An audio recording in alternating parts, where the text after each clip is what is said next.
अस्सलाम वालेकुम, आप देख रहे हैं मुबशर लुकमान यूट्यूब चैनल। मेरा नाम मुबशर लुकमान है और बहुत ही अहम खबर है आज मेरे पास, लेकिन आपको इस वीडियो के आखिर में बताऊंगा। पहले आपको जनरल अपडेट्स में बता दूं।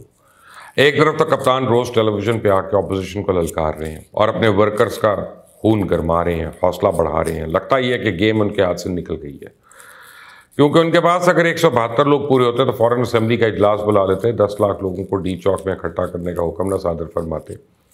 अब कल जो मौलाना ने 23 मार्च को PDM की लॉन्ग मार्च का ऐलान किया, इसके बाद से हालात किसी भी रुख जा सकते हैं।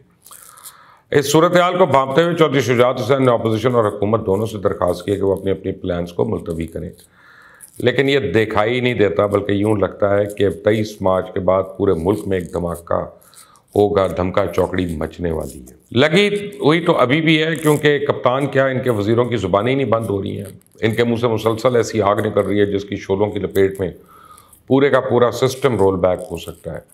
सबसे ज़्यादा तशवीशनाक सूरत हाल वोटिंग वाले दिन और वोटिंग के दौरान पार्लियामेंट के अंदर और पार्लियामेंट के बाहर पैदा हो सकती है, क्योंकि पाकिस्तान तहरीक इंसाफ को अपने अरकान कौमी असम्बली और इत्तेहादियों को पार्लियामेंट हाउस जाने से हर हाल में रोकना है, जबकि अपोजिशन को तहरीक इंसाफ के बागी अरकान और हुकूमत की इत्तेहादी जमातों के अरकान को हर हाल में पार्लियामेंट हाउस में लाना है। फिलहाल हुकूमत ने तो तहरीक अदम एतमाद को नाकाम बनाने और अपोजिशन ने तहरीक को कामयाब बनाने के लिए हर हरबा इस्तेमाल करने का तहिया किया हुआ है।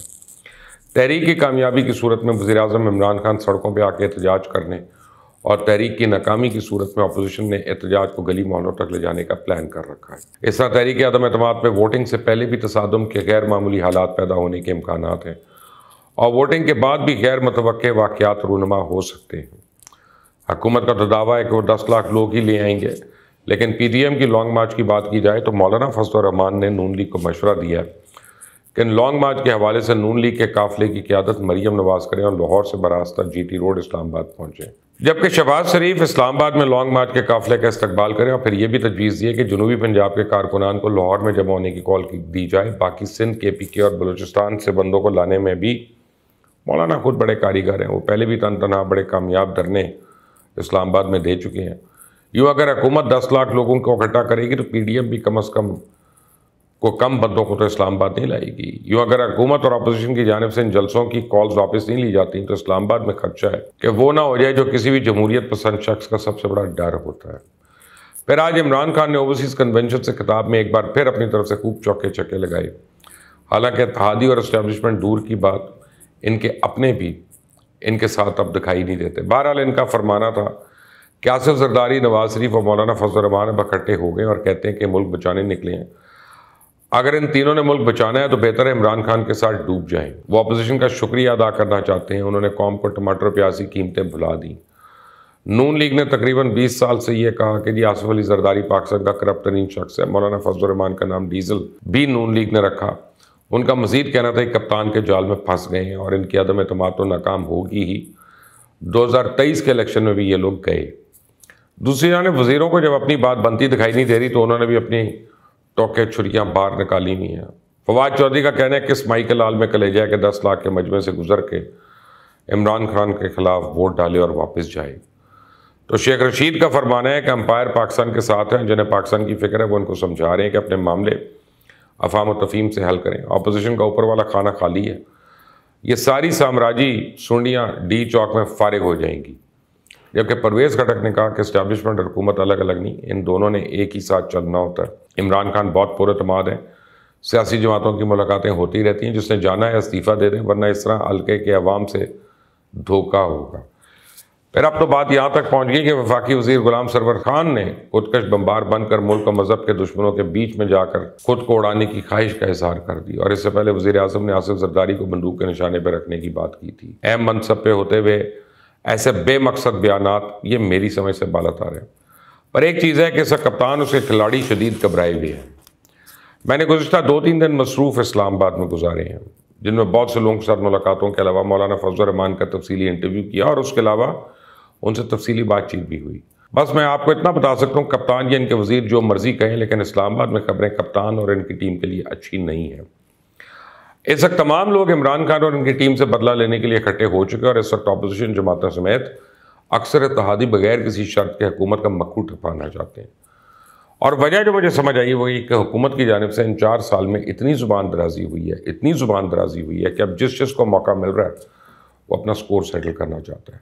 सब इमरान खान और इनकी टीम को सबक सिखाना चाहते हैं। अब सिर्फ सियासत नहीं हो रही, मामला ज़ातियात तक पहुँच गया, क्योंकि इमरान खान ने मुसलसल अपोजिशन को दीवार से लगाए रखा।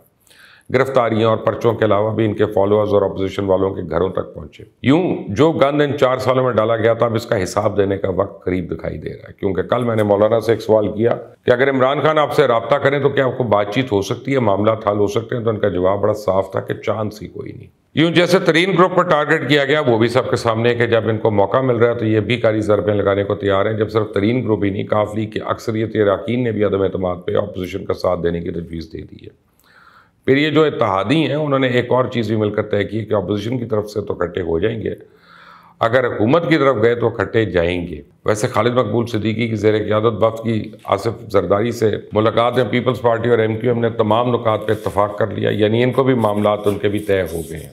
फिर इत्तेहादियों को साथ रखने के लिए वज़ीर आज़म की भागदौड़ जारी है। अब आप देखें कि वो शख्स जो किसी से ताज़ियत करनी हो तब भी लोगों को वज़ीर आज़म हाउस के अंदर बुलाता था और करता था, अब पार्लियामेंट लॉजेस जाके मदद मांगने में मजबूर हो गया। यूँ कप्तान GDA और BAP रहनुमाओं से मुलाकात के लिए खुद पार्लियामेंट लॉजेस गए।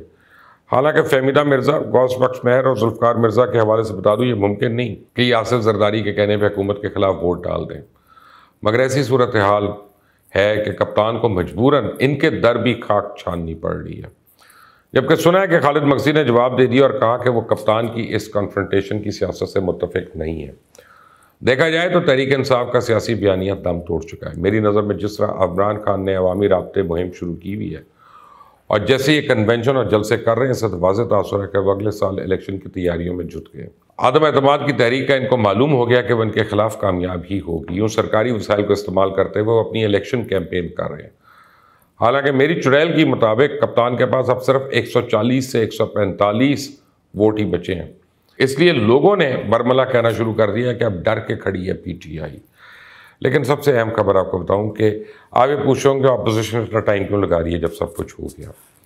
एक तो ये कि वो अपने कार्ड्स नहीं शो करना चाहते। जिस दिन वोट ऑफ नो कॉन्फिडेंस है उससे 2 दिन पहले तक वो अपने कार्ड्स नहीं शो करना चाहते, ताकि लोग टारगेट ना हो, उनको उठाया ना जाए, उनको डायरेक्ट कन्फ्रंटेशन ना हो जाए उनकी हुकूमत से। और दूसरी सबसे अहम बात यह है कि अपोजिशन बहरहाल इस मुल्क की अपोजिशन है। मैं और आप जो मर्ज़ी कहें, हैं वो हकीकी मानों में पाकिस्तान के हामी। हम उनसे डिसएग्री कर सकते हैं। 23 मार्च और OIC की कॉन्फ्रेंस जो है उसके गुजरने से पहले ये कोई ऐसा काम नहीं करना चाहते जिससे पाकिस्तान की सुबकी इंटरनेशनली हो। तो मेरा अपना तज्जिया ये है कि 24 मार्च या उसके बाद अपोजिशन जो है वो अपने तमाम पर खोलेगी और आप लोगों को दिखाएगी। इसलिए रोज़ रोज़ जो लोग भी, अहबाब भी मुझसे सवाल पूछते हैं कि आज क्या होगा, कल क्या होगा, उनके लिए ये जवाब है कि 23 मार्च आराम से गुजारें, उसके बाद आपको खुद जवाब मिल जाएगा। इस वक्त अपोजिशन का पलड़ा भारी नहीं, बहुत भारी है। आप देख रहे हैं मुबशर लुकमान YouTube चैनल, इसको सब्सक्राइब करें, बेल आइकॉन को प्रेस करें और लाइक करिएगा और शेयर करिएगा। Until the next time, Allah.